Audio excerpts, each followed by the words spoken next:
அனைவருக்கும் வணக்கம்பா. தமிழச்சி அனசூயா கற்பது தமிழிலிருந்து. இந்த பதிவில் நாம் காண இருப்பது பெண்ணியம் சார்ந்த மாதிரி வினாத்தாழ்பா. குறிப்பாக கான்செப்ட் கொஸ்டின்ஸ், இதற்கு இதுதான் விடை என்கின்ற மாதிரியான வினாத்தாள் அமைப்பு முறை. சரிங்களா? பெண்ணியம் சார்ந்த கருத்துக்கள் இருப்பதனால் வீடியோவை முழுமையாக பாருங்கள். நன்றி. வாங்க வீடியோக்குள்ள போகலாம்.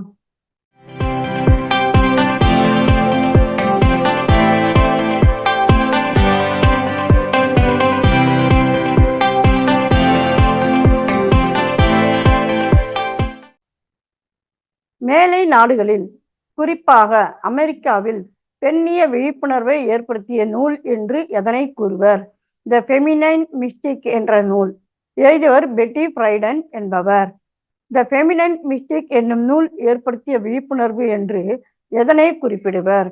பெண்களுக்கான விடுதலை என்பது ஆண்களுக்கான விடுதலை என்று வலியுறுத்துவதன் மூலம் பெண்ணிய உணர்வை அது வளர்த்தது.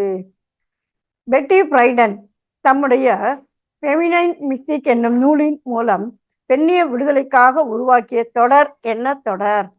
பெண்கள் தங்கள் வீட்டு வேலை, திருமணம், பாலியல் வாழ்க்கை மற்றும் குழந்தையிலிருந்து திருப்தி அடைதல் போன்ற அனுமானங்களை விவரிக்க பிரைடன் அவர்கள் பெண்பால் மாயவாதம் என்ற சொற்றொடரை உருவாக்கினார்.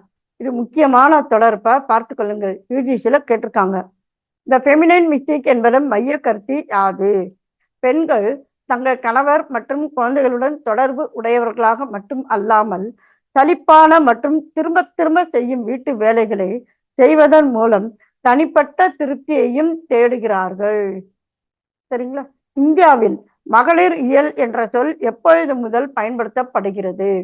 மகளிர் இயல் என்ற சொல் மேலை நாட்டினரிடமிருந்து கடன் வாங்கப்பட்ட சொல். இச்சொல் சுமார் 40 ஆண்டுகளுக்கு முன்பிருந்து பயன்படுத்தப்பட்டு வருகிறது. மகளிர் இயல் என்ற சொல் இந்தியாவில் எப்பொழுது அறிமுகப்படுத்தப்பட்டது? 1981 மும்பையில் நடைபெற்ற 2 விஷயங்கள்ப்பா.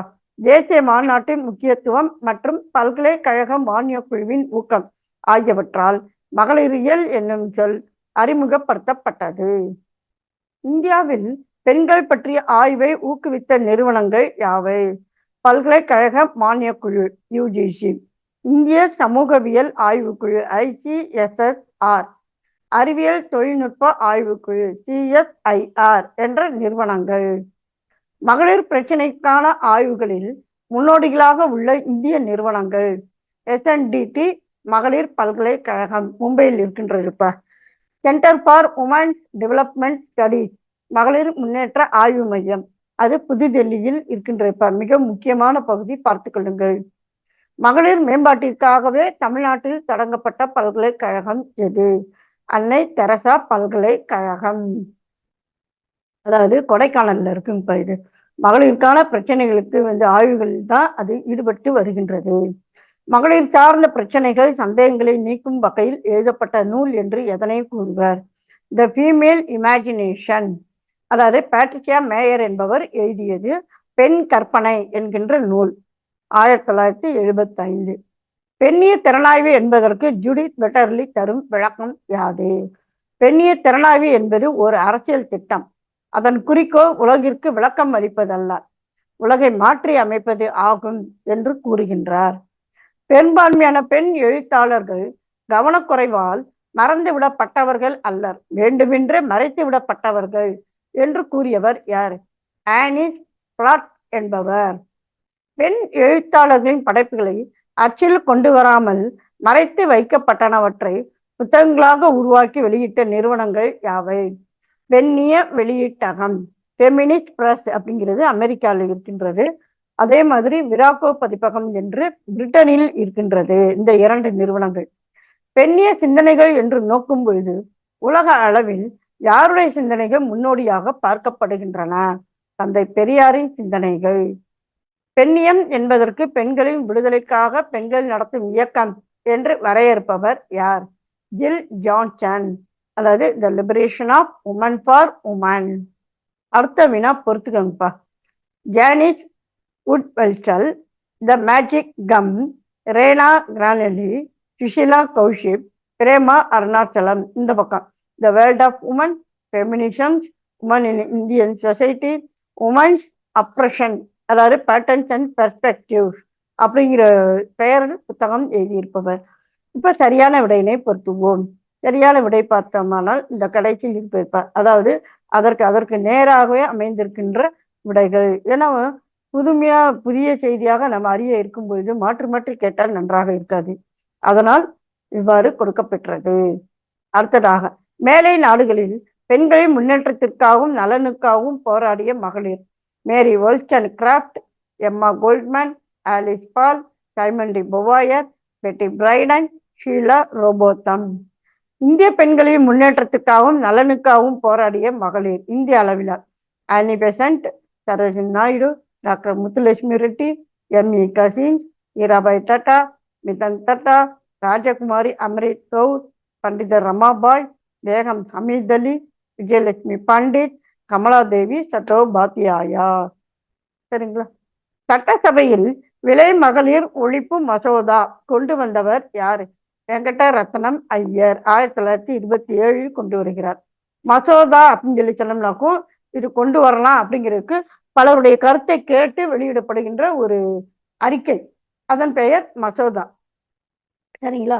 இந்த விபச்சார தடுப்பு சட்டம் நிறைவேற்றப்பட்ட ஆண்டு எல்லோரும் ஏற்றுக்கொண்டு அதற்கு ஒப்புதல் தெரிவிப்பார்கள், மறுப்பு தெரிவிப்பார்கள். அதன் பின் அது சட்டமாக ஆகும் அந்த மசோதா என்பது. அப்போ அதன் பிற்பாடு எல்லோரும் ஏற்றுக்கொண்டு அதை சட்டமாக ஆகியது. அது நிறைவேற்றப்பட்ட ஆண்டு 1930 ஜனவரி 31. இந்திய பெண்கள் சமாஜம் என்னும் அமைப்பை நிறுவியவர் யார்? டாக்டர் முத்துலட்சுமி ரெட்டி அவர்கள். ஆதரவற்ற மற்றும் வழி தவறிய பெண்களுக்காக ஏற்படுத்தப்பட்ட அமைப்பு அவ்வை இல்லம், அன்னி பெசன்ட் அம்மையார் அவர்கள்.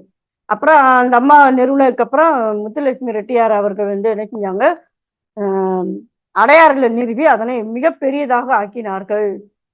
இந்திய சுதந்திர போராட்ட வரலாறு எழுதப்படும் போது பெண்களின் தியாகம் முதல் இடம் பெறும் என்று கூறியவர் யார்? மகாத்மா காந்தியடிகள். இது முக்கியமான வினாப்பா. இந்திய பெண்கள் சங்கம் என்ற தேசிய அமைப்பு எங்கு நிறுவப்பட்டது? சென்னையில் 1917 நிறுவப்பட்டது. The girl child in India என்னும் நூலை எழுதியவர் யார்? ரமணா என்பவர். அவர் புதுடெல்லியை சார்ந்தவர். அடுத்த வினா பொறுத்துக்கோங்கப்பா. த அத்தாரிட்டி ஆஃப் எக்ஸ்பீரியன்ஸ், புனித பயணம், feminine consciousness in the modern British literary woman.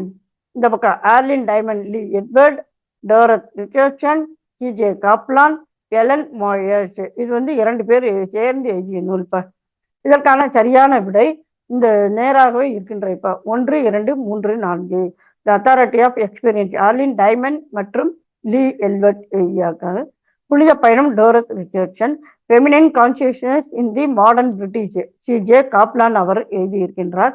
Literary women என்னும் நூலை எலன் மோயர்ஸ் அவர்கள் எழுதியிருக்கின்றார். சரிங்கப்ப. ஆக இந்த பதிவில் நம் பெண்ணியம் சார்ந்த கருத்துக்கள் கொண்ட ஒரு மாதிரி வினாத்தாள், கான்செப்ட் கொஸ்டின்ஸ் அப்படி அடிப்படையில் நாம் பார்த்தோம்ப்பா. சரிங்களா? இதனுடன் தொடர்புடைய பதிவுகளை இணைக்கின்றேன்ப்ப. அவற்றையும் இணைத்து படியுங்கள். உங்கள் கருத்துக்களையும் சந்தேகங்களையும் மறவாமல் கருத்து பெட்டியில் குறிப்பிடுங்கள். சரிங்களப்பா? மீண்டும் ஒரு புதிய பதிவில் சந்திப்போம். நன்றி, வணக்கம்.